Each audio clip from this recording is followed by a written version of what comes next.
ជម្រាបសួរបងប្អូនប្រិយមិត្តតាមបណ្ដាញសង្គម YouTube ក៏ដូចជាបងប្អូនតាមបណ្ដាញសង្គម Facebook ជាទីស្នេហាបងប្អូនណាសម្រាប់ថ្ងៃទី17ខែកញ្ញាឆ្នាំ2025គឺខ្ញុំបាទមានគោដុតចំនួន30បាល់បងប្អូនគឺនៅក្នុងក្រៅស្រាប់តែម្ដងបងប្អូនណា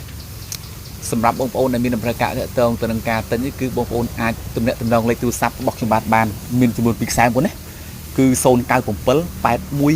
13487 076 210 3579សម្រាប់ទីតាំងគោនោះគឺស្ថិតនៅក្នុងស្រុកស្វាយទាបខេត្តស្វាយរៀងបងប្អូនស្រុកស្វាយទាបខេត្តស្វាយរៀងបងប្អូនណាបងប្អូនចង់ទិញនេះគឺបងប្អូនអាចឡើងមើលផ្ទាល់ដល់ក្រៅខ្ញុំស្រាប់ក៏បានហ្នឹងបងណាដោយសារគោនេះគឺវានឹងដល់ក្រៅខ្ញុំអស់ហើយបងប្អូនពេញចិត្តតាក់ទងទៅនឹង